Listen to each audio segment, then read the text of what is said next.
This program is designed to provide general information with regards to the subject matters covered. This information is given with the understanding that neither the hosts, guests, sponsors, or station are engaged in rendering any specific and personal, medical, financial, legal, counseling, professional service, or any advice. You should seek the services of competent professionals before applying or trying any suggested ideas.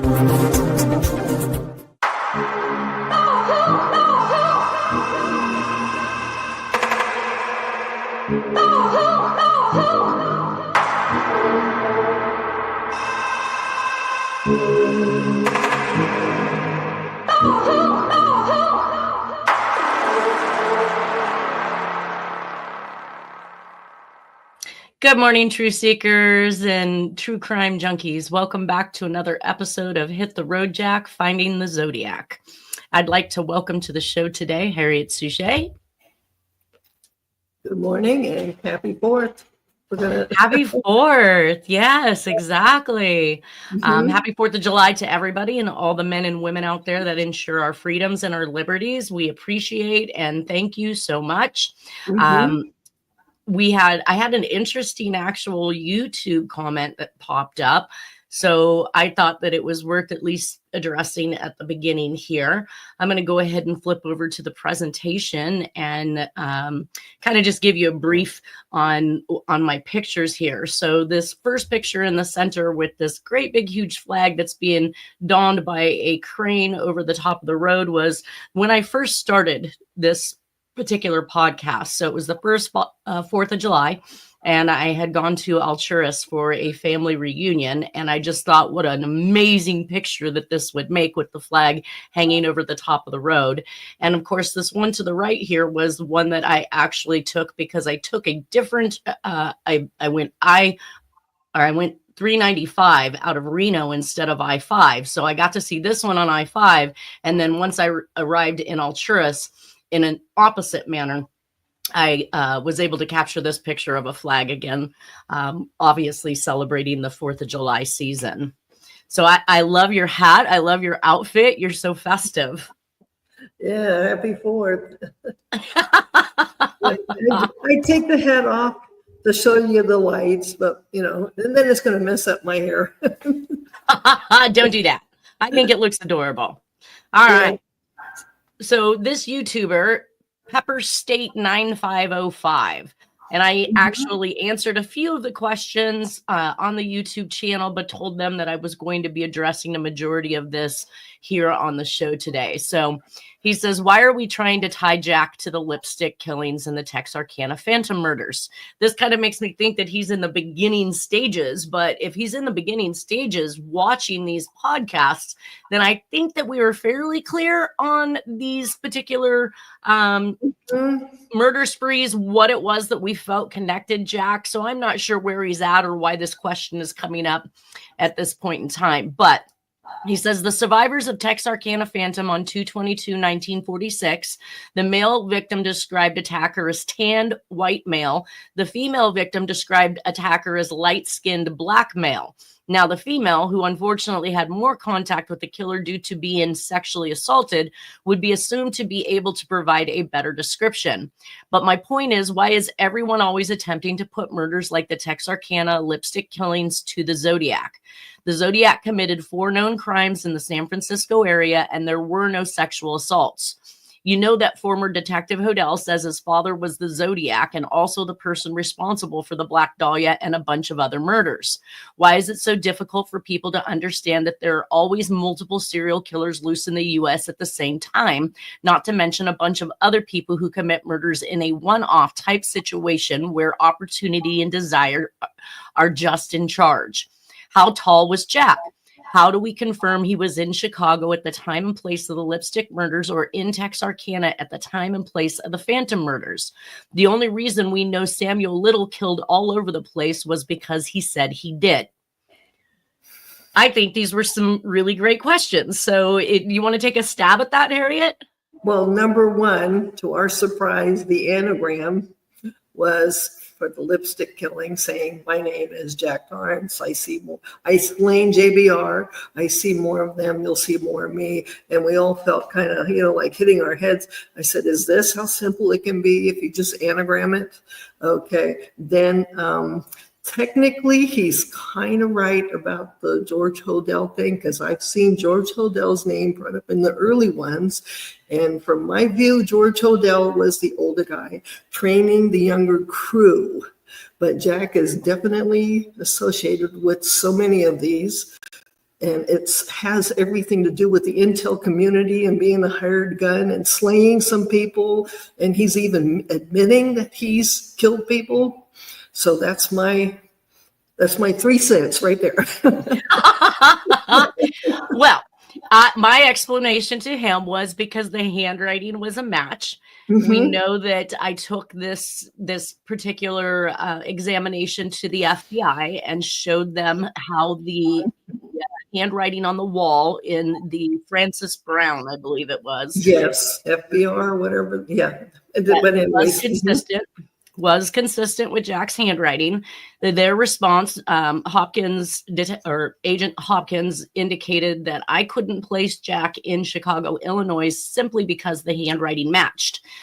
And of course, I thought to myself, then what am I doing? If I can't make an identification of handwriting, am I in the wrong business? Do I have, is there any science basically to handwriting if we could make such a mistake? Now, 3 weeks later, Dennis and I on the phone with Jack's aunt, she indicates that Flova sold the farm, the family farm in Texas in 1944 and moved to Chicago, Illinois. That, aside from the fact that we have pictures in his Jack in his Navy uniform in the Chicago, Illinois area, we also have him in front of the Northern Public Power Company of Illinois. We had several key indicators that showed that he had proximity during this time frame. And of course, we know that he always went home to mom. So he's going to be back and forth wherever she's at. And Chicago is no different than Texas for Jack. He will hop on the road in one of his Fitz-in and just drive for as long as he can, probably. I bet he pulled off 28 hours like it was nobody's business. Yeah. And Dennis even indicated he did this a lot, right? Well, yes, and I can just quickly say something. When my father was out to sea a lot and he was a Navy Reserve, he'd drive 30 hours, no problem. So it's done. Okay. Exactly. So, and everybody has to also realize that we did map out Jack's happenstances. Good morning, Nolan. Good morning. Had a couple of difficulties, but I'm here. Happy 4th of July. Happy Independence Day. Yes. We're just covering a YouTuber's comment at this point in regards to tying Jack to the Texarkana Phantom murders and the lipstick killings. So I also wanted everybody to realize is that the murders of these gals and Susan Degnan happened on the on times when Jack was not in service with the military. So it's very probable that he had the opportunity, and we know that he had the proximity. So as far as the Texarkana Phantom murders, there were some other indicators there that kind of put things together. One of them was the wearing of the mask, which is something that we saw in the Lake Berryessa murders. There was the fact that it was basically happening around another Army base, I think it was Red Arsenal. Trying to remember. Yeah. I know I'm so far out of 1946. I would literally have to get it's something or Depot. I don't know. I have to go back and look. But these murders of these individuals and these young couples occurred in and around within minutes of an Army base. So there was a few things that we put together. I think also that the gun that was used in the Texarkana Phantom murders was said to be a particular type. Jack had gotten himself in some trouble at one point and had his gun confiscated. And Dennis had indicated that Jack had went to the local judge and asked for the judge to get him that gun back because he was afraid that that gun could be tied to murders such as Texarkana Phantom or even possibly the Florida murder, which was on Dania Beach, I believe. So there were some things. We're just saying that Jack is in this area. Jack is a bootlegger at the time that the Texarkana Phantom murders occur. He has lots of time on his hand if he's not running liquor back and forth. So The perfect thing for a spy. Sorry. No, that's okay. That's okay. Well, And as Harry, yeah, no, I'm just wanted to say really quick, if they're doing things like that as a spy, then they're getting the goods on other people. Let's say he's running some liquor to the governor's nephew. right. It's diabolical, but it's the way it happens. Well, and also, as you had mentioned in the lipstick killings, that particular message that was on the wall was rewritten several times in lipstick. So if you have a clear image of this particular writing on the wall, you'll see that the killer starts to write, then erases, starts to write, then erases, and probably an attempt to actually conceal his handwriting, or at least he thinks he's manipulating his handwriting so that it doesn't come back to him. But that anagram done by Lauren Swearingham actually turned out to yield the fact that it had Jack Terrence's name in it, which is why Lauren Swearingham even contacted me in the first place, because my suspect was the only name that came out of this message with a complete message about having killed Francis Brown and having committed these murders. And then we have the crossover between the Black Dahlia and the lipstick killings, which is that Susan Degnan was dumped. Her body parts were dumped. So mind you, her body has been bisected and she has been dumped down Hollywood Boulevard. And then Black Dahlia is dumped near Degnan Boulevard in Hollywood. She's also been bisected. It's a horrible version of laying out code. She's, and just. Now, didn't you think, Harriette, that the Solves had said something to the effect that Hodell's father had been part of that bisection of Black Dahlia? I believe I have one that we may have covered, but we'd have to go back and look, because I've got stacks of paper. I save all my work. I'm like, but I believe there was a mention where. And that's how come William Herons couldn't take it and started crying and took off, and then they caught him. So. Oh, gotcha. So you think that he was part of the group as well? Yeah, well, but he wasn't strong enough to handle, and who really would be strong enough to handle seeing a butchered child with their leg over here, So we won't be gross, because people might be eating right now. Has skills. Wasn't he a surgeon? Right. Yes. Yes. But then so did Jack. Yeah. Jack was an avid hunter. He bisected animals all the time. We have pictures of him actively doing this stuff. So now, as far as the theories that Man Ray was involved, the artist. Yes. He was really tight with or somebody mimicked Man Ray's I've seen his name in there. Sorry. Yeah, no, we have. So as far as the description is concerned, it's, I think that somebody's being traumatized late at night. I'm not sure what it was that this person saw. The male sees one thing, the woman sees another thing.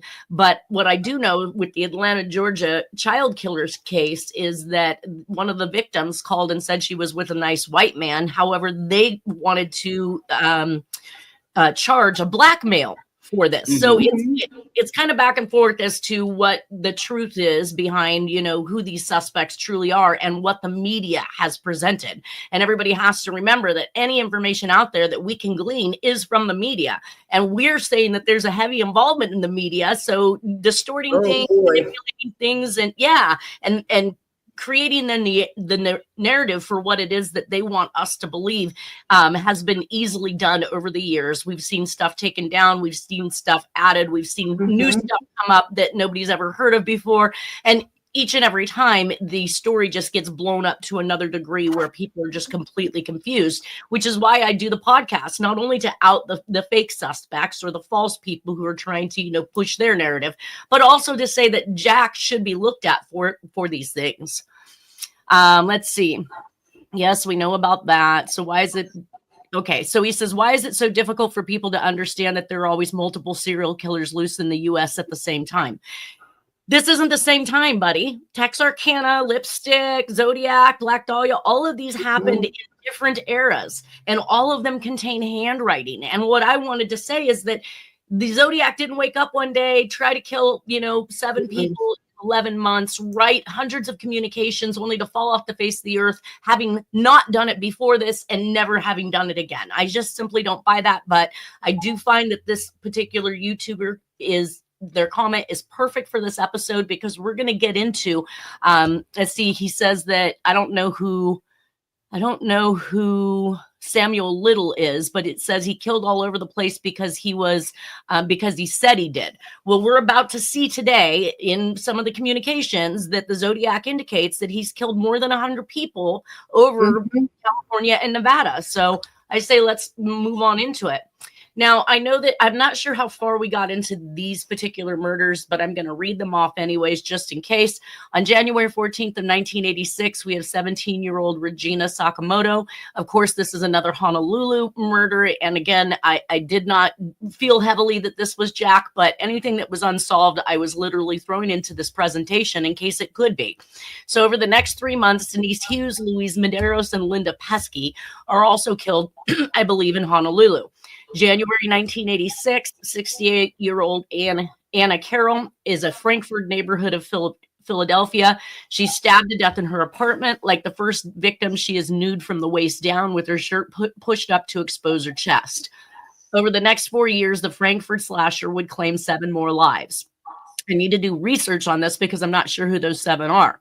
Some of the victims were seen with a middle-aged white male before their deaths. So middle-aged, that's, pretty much Jack, At that point, yes. Yeah. So Carol Dowd was a 1990 victim found behind a fish market in 1990, and Leonard Christopher was convicted of her death. However, it is believed that he is innocent since he was a black male and did not match the description of the suspect in other crimes. And another crime was committed while he was incarcerated, instilling the notion that he was not the Frankfurt slasher.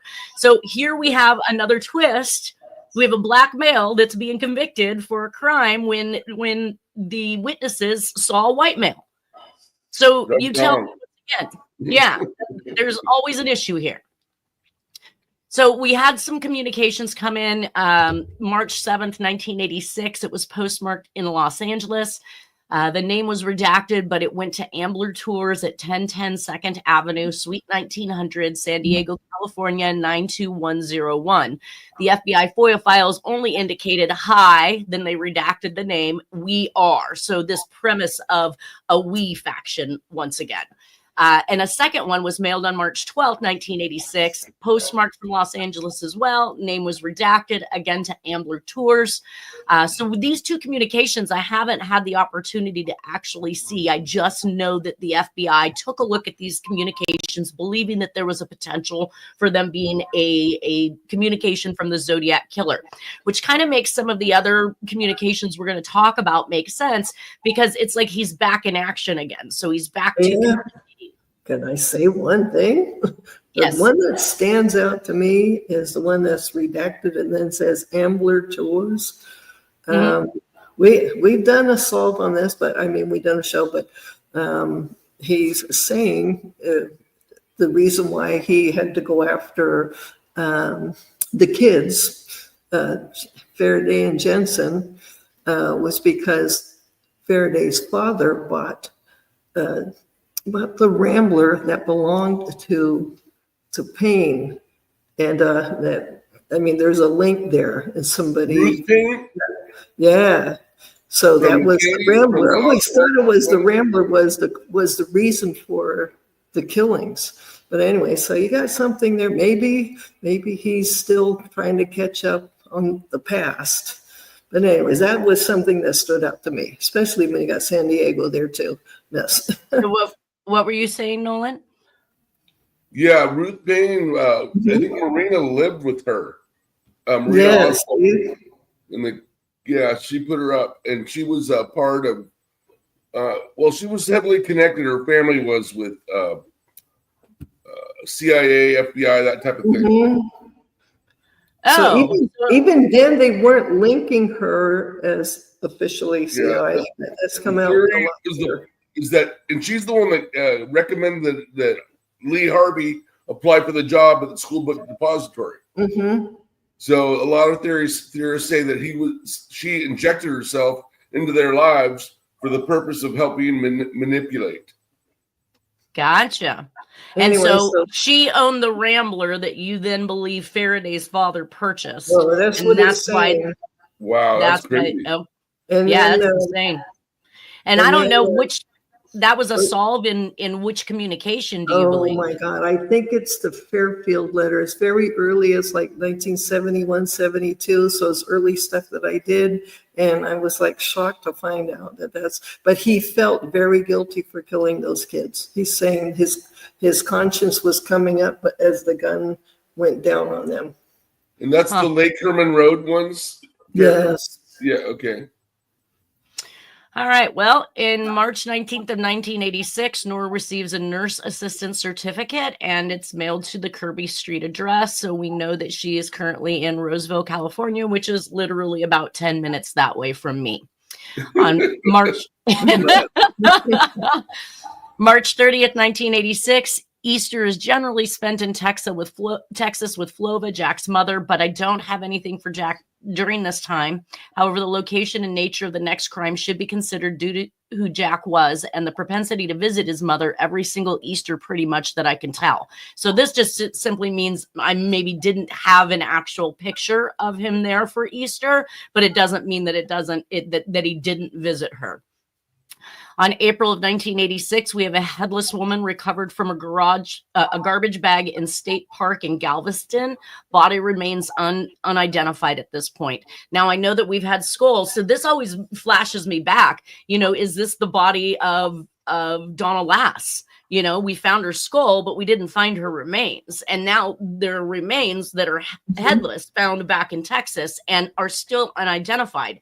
So I'm assuming that I need to, I guess there was also a skull found in Massachusetts in a lake, or near a lake, should I say. And I thought maybe that was a good cross connection too, for trying to figure out whether or not those remains go to that skull. So headless, which is consistent with the bisection of Dagnan and Elizabeth Short and the two girls in the Arizona area that occurs in 1992 to 1993 while Jack is in Arizona. The I-45 killings and California killings where partial remains of one victim was found in the grave with another, or partial remains found in one location where the rest of the remains were found 20 miles or more away. So separating the body parts is definitely a type of MO that has happened in some of these crime sprees. Yeah. Some of the eyewitnesses. We hypothesize, or Harriette at least, that Donna Lass's body parts were somewhere in near Clear Lake. No, yeah. But you know what? I got quite a few solves where he is pleading, through somebody else to get to Reagan, but he's pleading for the Pope because he wasn't supposed to kill those Catholics, blah, blah, blah. But it stops after a while. So it's almost as if, and now you're seeing that they claim they found some body and parts and everything. I'd like to know, where did they get, are they still there? Did they get buried? Because I think they actually found them, and the Pope wanted the Catholics that were killed to be buried under the juniper tree on a hill like Mount Hockham, where there's tons of juniper trees there. So, well, and I think Mount Hockham is where they did find actual body parts. Exactly. So they just didn't have the FBI believed it was too intrusive to test every single family member of the victims to determine who those remains went back to. But if they could test that skull found in 1986 of Donna Lass's in 2024, then they could certainly test these bones that they found on Jack's old property. See if they match. But I'm just throwing that out there because was that in Nevada or in the California Sierras? No, Mount Hockham is up near Somerset, up near Placerville. Yeah, exactly. Area. Oh, so California, outside. Okay. Yeah, it's just below. It's basically, I think, within an hour of South Lake Tahoe. It's not that far away. Yes. Yeah. Wow. I'll pass it on Sunday on my way up there. Oh, there you go. Have some fun. Some of the eyewitness accounts for the I-45 killings was a person dressed in authentic police or security guard type uniform, and Jack so happens to be a security guard at this point. And I know that we mentioned that before, but it came back up, so I figured it was good to throw it out there. Now, we have this new letter that came about, and I now believe that it likely, I used to I wasn't sure if it was May or March that this was mailed, but it's now starting to look like, if it's consistent with the two murders that we're going to talk about here, that it is consistent with May of 1986. And to give you some background on this letter, Dennis had brought it to me and indicated that this was a Zodiac letter. Now, I want everybody to take notice that it says minus 100 plus, and it says the body count is growing now 100 plus all over the state of California and Nevada. So I'm now not going to take this as a minus 100 plus, as much as every time the Zodiac made the symbol, he always made the hyphen, and then he indicated a number for him, and he indicated a 0 for SFPD, as if they'd not caught anybody for these crimes. This one says 100 plus. Which I think it is a hyphen and not a minus sign. Yeah. And because he says it in the letter, he says, "This is the Zodiac speaking. I am still out here in crack proof." And now crack proof runs in tandem with the Herb Cain letters, the one that Tashi was accused of forging, and then another one we're going to talk about here shortly. But it says, "I want you to know about my latest slaves that I have collected about 2 weeks ago up by Sacramento, California. I will give you a clue to help you with the mystery. They were killed by a freeway. The blue meanies almost caught me. The body count is growing now 100 plus all over the state of California and Nevada. SFPD 0, Zodiac 100 plus." Now, when I questioned Dennis in regards to this letter, because obviously the handwriting on this is a little more manipulated than some of the other handwritings that we've seen by the Zodiac, but he actually told me that he was told that this was the Zodiac from Terrence Pascal, which was one of the original document examiners in the Zodiac case back in the day. So I told him I wanted to hear this from Terrence Pascal's mouth myself. And I went and I visited Terrence Pascal. We had a very nice meeting. And he indicated that, yes, the document examiners on the case at the time believed that this 1986 letter was from the Zodiac, and it had never been produced to the public before. So back to the YouTuber's comment about how the guy Little had claimed, he killed all over the place. We have the Zodiac basically doing the same exact thing. He's taking credit for far more than the 4 crimes that is attributed to him in this particular letter. And again, it's mailed to the editor, San Francisco Chronicle, 5th and Mission Street, for Francisco, California. So he doesn't even put in the sand. So it's a little bit different, but I think that crack proof is a double entendre too. Because in 86, that's when crack was blowing up. And I think he was a little inside joke by him. A, he can't be caught, and B, maybe they tried to use crack on him and he rejected it or something. I don't know. I wondered what triggered this communication. And of course, I know that he obviously needed to kill somebody for it to be taken seriously. And on April 22nd, approximately 2 weeks probably before this letter, Koi Ian Se Chow and Choi Phao Se Lee were shot to death in their car on the side of the freeway at Highway 99 and I-5, which was Sacramento basically back in this day. Now it's more like Natomas, but it was not Natomas back in the 1980s. I'm really interested in when they found the skull of Donna Lass, because we know that they found her in 1986, but I don't know if I have any information that leads me to an actual date for that finding. So that may have been a trigger for him to have sent this out, because she had long since been believed to be a Zodiac victim, and maybe his way of popping his little, rearing his little ugly head when they find the skull, and in a way to take credit for it. But we're going to hear about Harriette Sucher's solve here in a few minutes. So let's take this forward. This is kind of some of the information that I gleaned from it as far as the linguistics were concerned. We had the letter E spelling errors in mystery. Mystery is also a word that's used in the Corvette Concepts fiasco mystery, and it's used in the finale letter as one of the addresses that's on the actual envelope to the Tim Miller letter. We had still out here in crack proof, which is the crack proof reference from Herb Cain letters. We have a referencing to having collected the latest slaves 2 weeks ago, which is a Zodiac reference. Nevada is spelled incorrectly as far as the acronym is concerned, and it is should have been abbreviated NV, but we've often seen that the Zodiac did not abbreviate the state references. He typically write out a portion of it, NEV, CALIF, because I think he had an issue actually with the actual acronyms. So it helps to explain why Zodiac Jack prefers to spell out the state partially. We had blue meanies in there. We know that that is definitely an adjective to describe the police by the Zodiac, and he claims to have killed 100 plus bodies all over California and Nevada. Again, the envelope is to the editor. San Francisco Chronicle is on the top again. 5th and Mission Street, which is, again, another spelling error. He writes Ann, A-N, instead of 5th Ann. E-N. What's that? I think I got it as E-N, but it's old code. So, but he knows how to spell. That's the point. He knows how to do addresses. Oh my God. So still here in crack proof, police are speculating that the Night Stalker and the East Bay rapist are either dead or in prison. And we see this being addressed by the Zodiac in his own messages, as well as those of the Atlanta child killer cases. He's letting them know about his latest slaves. And 2 weeks ago, up by Sacramento, the only murders that I could find or see that anybody had researched was those 2 particulars. And I think there was some reference to the possibility that that was very closely knit to the soy bottle.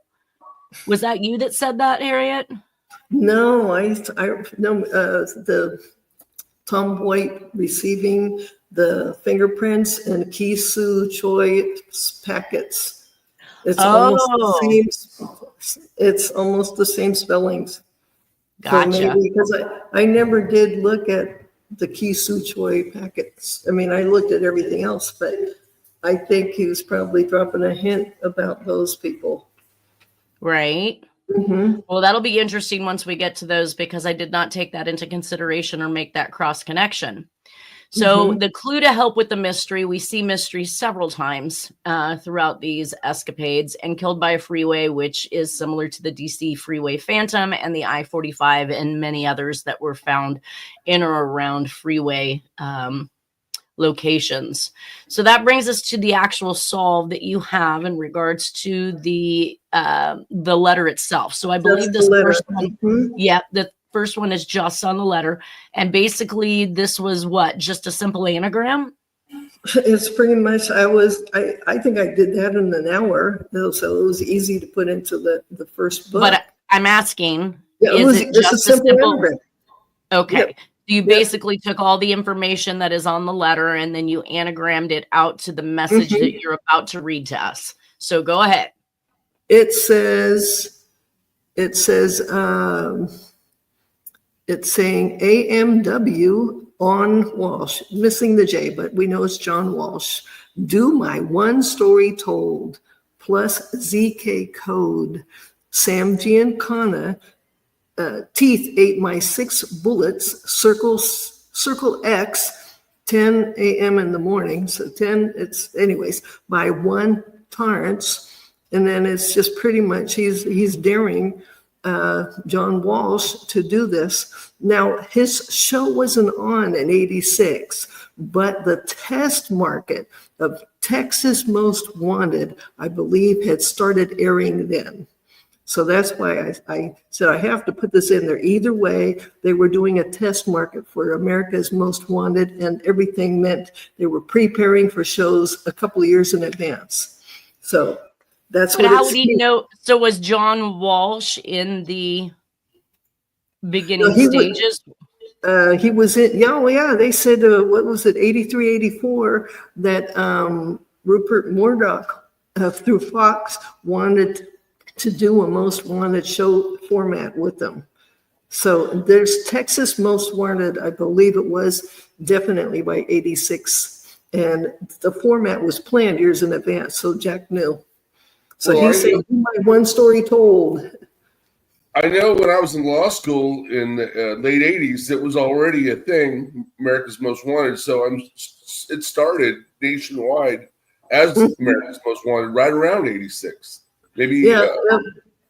So anyways, he's daring John Walsh to do a story. Well, and it's only a short 5 years from this letter that he's actively writing John Walsh in regards to the real story. You're not going to catch me. I know countermeasures. He's sending ciphers and codes. So we're going to see those in 1991, which isn't too far off. Now you have another, let's see, another solve over here to the right, and it says something facsimile to United States President George Walker Bush, carbon copy to Robert Graysmith and Tom Voigt, ZodiacKiller.com, incident commander center. Do you recall this solve that you just sent? We lost your sound, Harriette. Sorry, that's right off. That's doing the envelope, and I always thought it was strange because the stamp is a different age. Anyways, I mean, so it is pretty much definitely saying, let's try to read this. He's actually blackmailing Tom Voigt, which I think is funny. Sorry. We know he's been in. So was Tom Voigt running the Zodiac.com at this time in 1986? No, this is actually, when you anagram it out, it's coming out as March 20th, 2005. And he's just been hired by Bush to go and get Robert Abel. So he's that's why it's coming out as March 20th, 2005, facsimile to United States President George Walker Bush, carbon copy to Robert Graysmith, who's used to being blackmailed by him. Sorry. Hello, Mr. Graysmith. Anyways, and Tom Voigt, ZodiacKiller.com. And then it's Incident Command Center, the location at zip code 94103. And Dennis had the phone number, okay? He had the phone number in 2005 to Graysmith. That's what I know. Anyways, it's saying I was in very historic Hearst Frisco prefect gig of 1942. What's that? That's the Slumac mystery solve that's saying is 1942, and the prefect at the time was the cardinal that they all knew, all the presidents. This is a big deal. He's saying he got started in 1942 under that cardinal of the Holy See of New York. Okay, anyways, then it goes on to say, was with General Electric, Prescott, Bush, MK Ultra. There's a lot of pauses because Jack is dying now. So he's having a hard time breathing. He's trying to recap. I sent Mel Belli envelope, Thomas Jefferson stamp, punched in the face, AKA bullseye consolation. We did a show on that, those 6 stamps. Oh my God. Anyways, booklet pane, printed by Bureau, printing and engraving, printing method engraved by Edward Felver, issue date, then it just pauses to 1968, perforations 11, pause 11. Richard Nixon resigned, switched by President Jimmy Carter, ordered November 20th, 1978, GMC, that's General Motors Company, son, the neo-Nazi Christopher, hit with 1144 Dan Cooper body, because there was a real Dan Cooper. Anyway, shot. And then he's saying the sheet. He shot him under the sheet at the place in Michigan. Anyways, as my Pope, John Paul II, said to do so, the new Pope had come in and he said, you can't kill those people. Anyways, then he's mentioning that he killed R.N. Donna Lass and Tattletale, that's Lauren Swearingen, there is a real one. He's dead. Anyways, kept asking, please, for Pope John Paul II, who's now in the ICU, dying. And then he was begging President Reagan, Ronald, use GSII, that's the geospatial image interpretation, and help find the remains. He's screaming what was going on for years. Tahoe National Forest, mountains. Then he's very guilty. He's feeling it. In 1999, I killed Traitor Nora. There's solves that has Traitor Nora, and he's trying to confirm that it's him, and he's done this. Anyways, in ICU, and then he's saying, to tell the truth, I will die too in ICU, August 2006. If I may ask, if I'm on a mission, will I really gut the MFer, Robert Abel? And then he's saying, IA, inter alias, that means in disguise in Texas, as a nomen nessio, protected name, again soon, 2005, and then he's signing off as J.W. Torrance, Jr., or John Walker Terrence. That is all in the envelope. That's the message. So, and one of the things that what did I just see there that I thought, wow, okay, so the geospatial image interpretation, what is that? What is that? That's the eyes in the sky that Robert Abel helped get the process of getting into the satellites. And so because Stephen... Yes. What's his name? He knew about Stephen Dewhurst. I was just going to say he was a professor at Arizona State University, which is one of the places that Jack was a security guard at in the 90s. It had indicated that was his job, basically, was to make identification of photographs and for such situations. Because they're constantly, especially at the time, and I'm going like this, I'm trying to see my hand. This is above the earth. You can't see it, you can't hear it. Sometimes there's the jets at the time that were flying above. And if they were tracking some people, which there was the war on drugs, a lot of complicated things. Anyways, this would eventually get to people like Stephen Dewhurst, who would be asked, can you identify this and see what you got? And so with the proper identification after staring at something for hours, this is latitude, longitude, blah, blah, blah. Well, I see what I did then. I actually put the work after this solve. So I just placed it on the wrong slide. Here's you picking apart all that different information from that envelope, assigning it a number. And then once you anagram it, you then turn around and mark which number that letter was that was taken from the original information. Yeah, I save what I call the puzzle pieces too. If you saw that, you'd be like calling me names saying, how do you work like that? But I don't. Those from processes, but I was proud of this one. I don't even begin to understand. All right. Well, that brings us on to our next. On that cover on the envelope, it says, writes out San Francisco Chronicle, but on the address he writes Francisco, California, not CA, but Calif, and no zip. That told me right then and there. And you know what, Nanette, I looked at these. I looked at the ones you'd asked me to do recently, and it's like I would start to do them, and there would be a fire or something would happen. I'd have to run. So anyways, I'm finally I was glad to get to that one. I know I saw that. What was the lights out? What was that? Lights out. Yeah, I thought you said lights out, Nolan. Oh no. Oh, okay. Lights out. Well, here's another murder that happened in Irvine. I removed it because there was that discovery and match in DNA that yielded Sacramento County a suspect named Joseph James D'Angelo, and that was Janelle Lisa Cruz in Irvine. So I literally had already excluded this as a case as a possible for Jack. But again, at the time, I believed it to be unsolved, and I had placed every unsolved murder that I thought of into this presentation. So thought of, or should I say found. May 7th of 1986, there's an article written, again, something I don't have a copy of, but it was something I found in the FOIA files. And it says maybe these strings of newspaper articles stirred the Zodiac. So the headline reads, Old Murders of Peninsulans Still a Puzzle. And then a May 8th, 1986 article, probably same day as the next letter or around the time of the letter for the Zodiac. And the headline read, Murders Still Haunt Him Because He Had No Proof by Dave Murphy. So I'm wondering if these particular articles coming out in the newspaper were something that the Zodiac saw. So he thought, let me, tiptoe back into the water of communications and murders.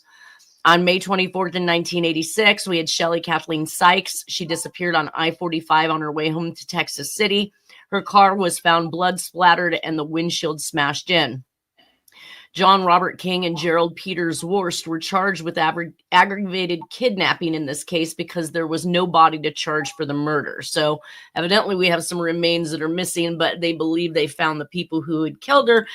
And this is probably one of the, few times that a murder charge or a conviction can come down when they don't even have a body. I mean, how often does that happen? I think I have something on Sykes, but it has something to do with, unfortunately, Robert Abel again. Because a lot of those, yeah. So, and Jack is at the time, I think, getting a lot of, him and his crew are just getting information.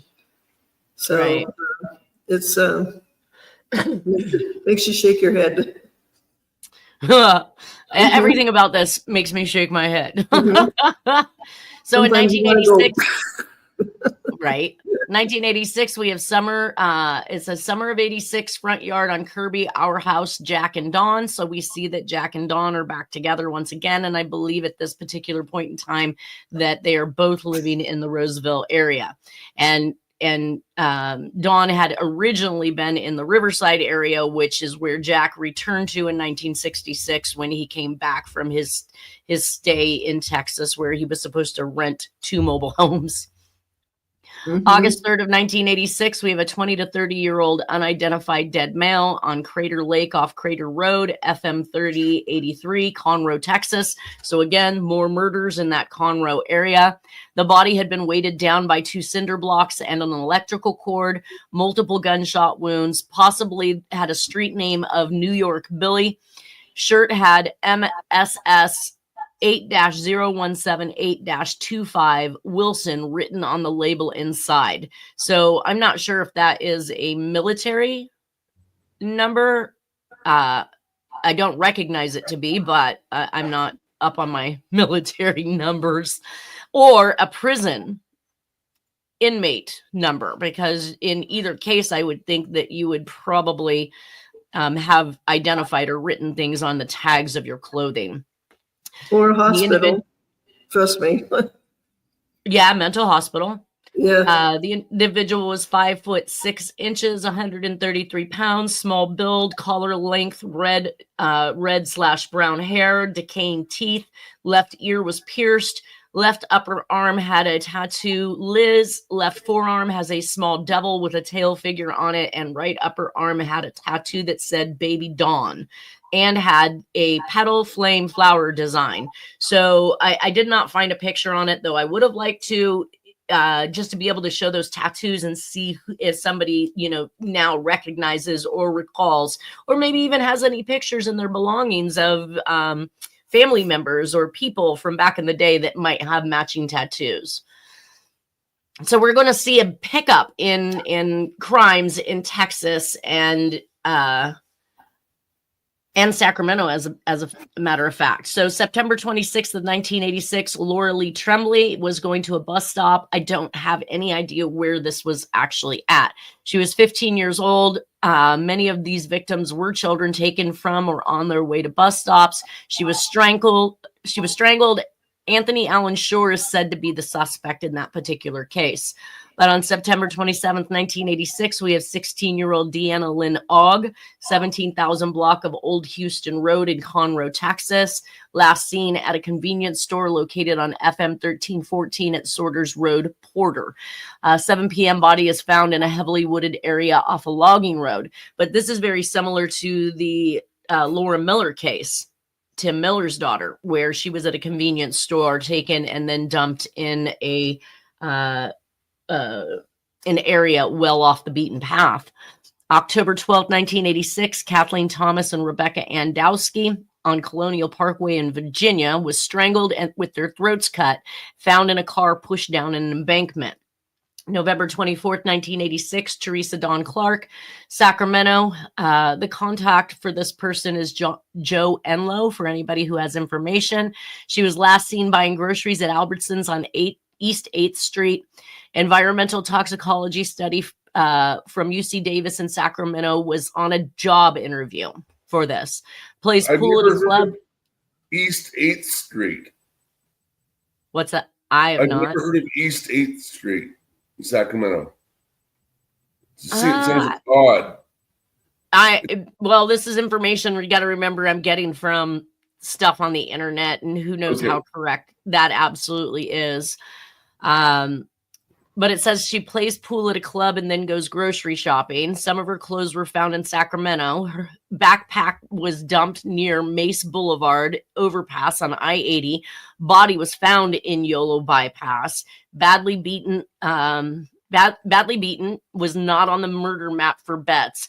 And then the Zodiac basically goes silent after this particular murder. But it's interesting to note that they're finding her property in locations along the freeway again, because that's another Zodiac thing, or another MO in some of these. Yep, leaving the trail, and a backpack here, a purse there, these kind of things all over the place. December 8th, 1986, 29-year-old Rita Mae Hughes, Houston, Texas bus station went missing. We were over time, guys. We're at 50-25 right now. I gotta say, Matei, we'll come back and finish off this last murder. I want everybody to enjoy their 4th of July weekend. I hope the holiday is great for you, and we will see you the following Friday. Thank you guys for being here. Bye-bye.